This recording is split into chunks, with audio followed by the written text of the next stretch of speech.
किसके लिए मुसलमान सिर्फ वोट बैंक है और कौन है मुसलमानों का सच्चा हितैषी? फायर ब्रांड योगी के 2 बयानों ने सब बता दिया।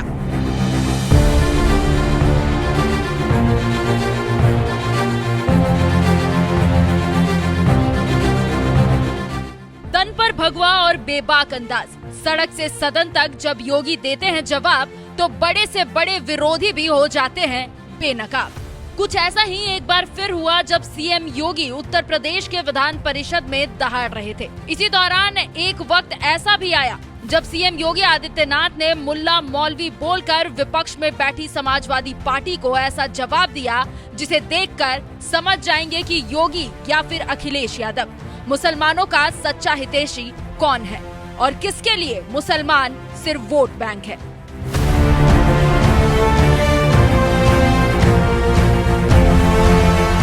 दरअसल देश में मुसलमानों के नाम पर राजनीति करना कोई बड़ी बात नहीं है।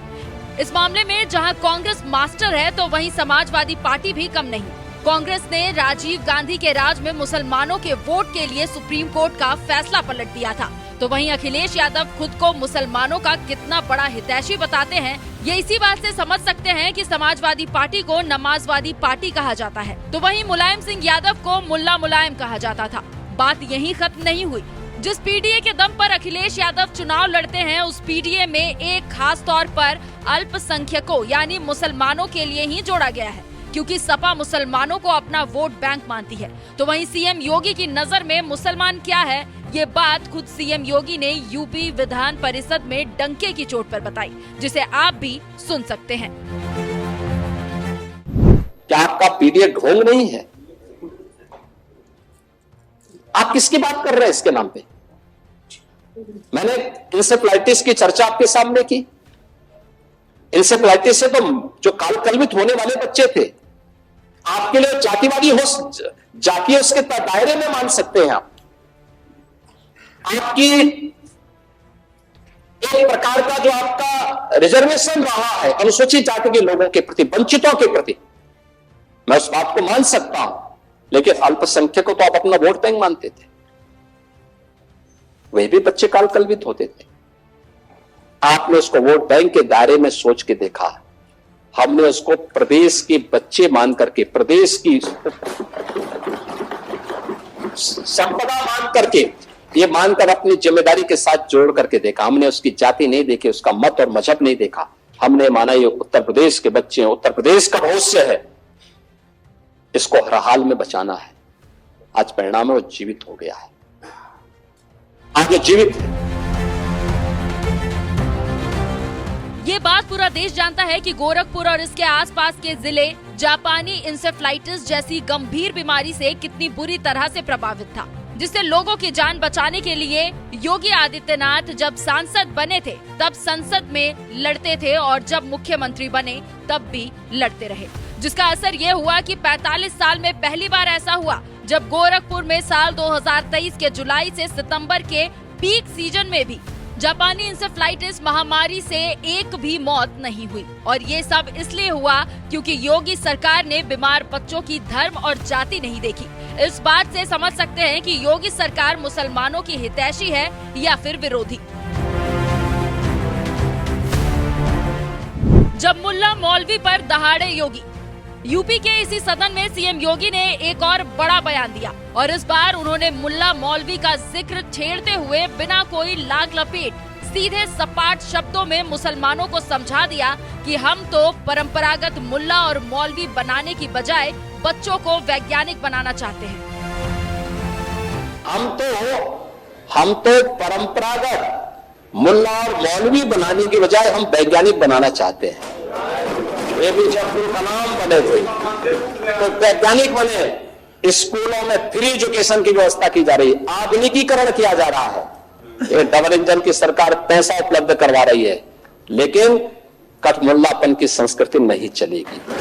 तो सरकार का पहले दिन का संकल्प है, हम हर बच्चे के साथ, वो ईश्वर की सर्वश्रेष्ठ कृति है, कोई भेदभाव नहीं, उत्तम शिक्षा मिले, अच्छी शिक्षा मिले, आधुनिक शिक्षा मिले, बिना भेदभाव के मिले।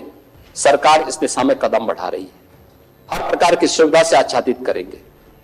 लेकिन हमें केवल मुल्ला और मौलवी जिसको केवल मजहबी शिक्षा लेनी है वे वहां तक जाएं, लेकिन अच्छा साहित्यकार, अच्छा वैज्ञानिक, अच्छा गणितज्ञ, अच्छा चिकित्सक, अच्छा इंजीनियर बनने के लिए आधुनिक शिक्षा भी लेनी पड़ेगी। और यह हर व्यक्ति ले सके, हर व्यक्ति ले सके, इसके लिए सरकार आगे बढ़ा रही है।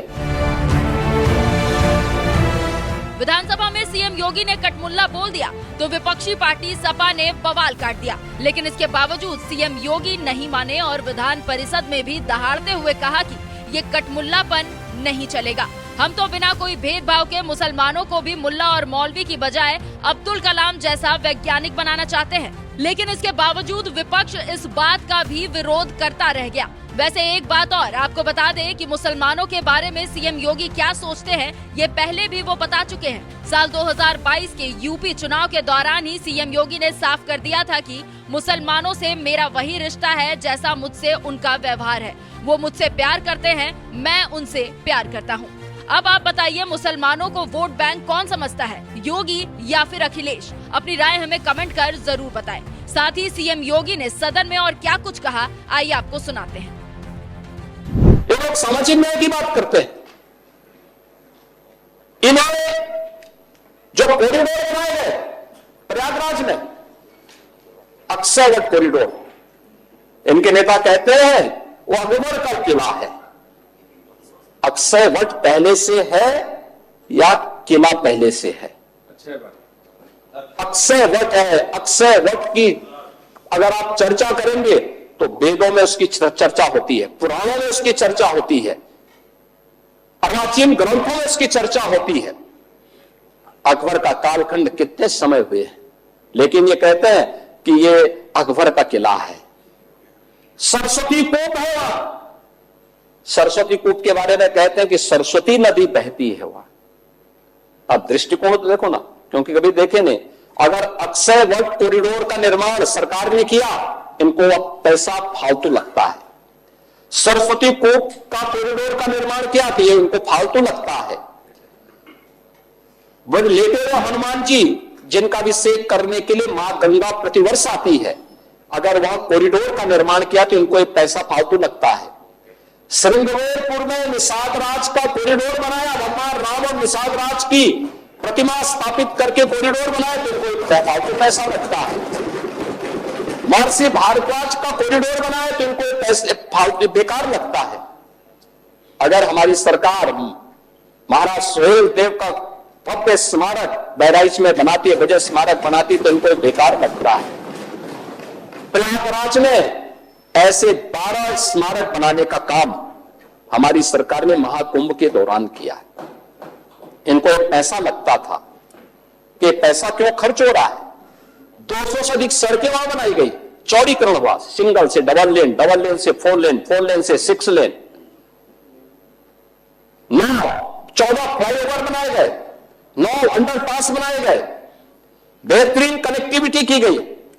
अगर वहां पे अवस्थापना सुविधाएं इतनी बेहतर नहीं होती तो देश और दुनिया से 64 करोड़ श्रद्धालु क्या प्रयागराज में आ पाते? और जो भी गया, जिसने भी डुबकी लगाई, वह तारीफ करके जरूर गया, खुश होकर के गया, आशीर्वाद देकर के गया, उत्तर प्रदेश के बारे में अच्छी धारणा लेकर के गया। उत्तर प्रदेश के परसेप्शन को सुधारने, भारत के बारे में प्रधानमंत्री जी के विजन को एक भारत श्रेष्ठ भारत में बदलने का सबसे उत्तम माध्यम बना है महाकुंभ। और महाकुंभ के इस आयोजन के साथ हमारी सरकार को जोड़ने का अवसर प्राप्त हुआ। तो डबल इंजन की सरकार उन सभी श्रद्धालु जनों के प्रति कृतज्ञता ज्ञापित करती है जिन लोगों ने अपने परिजनों को खोया, उनके प्रति अपनी संवेदना भी व्यक्त करती है और उनके साथ सरकार खड़ी है। ये डबल इंजन की सरकार पूरी प्रतिबद्धता के साथ खड़ी है, लेकिन इस पे राजनीति नहीं होनी चाहिए। यह तो अब राजनीति से ऊपर उठ करके उत्तर प्रदेश के सामर्थ्य पर आगे मंथन करने का समय है और उस मंथन के साथ हम आगे बढ़ेंगे।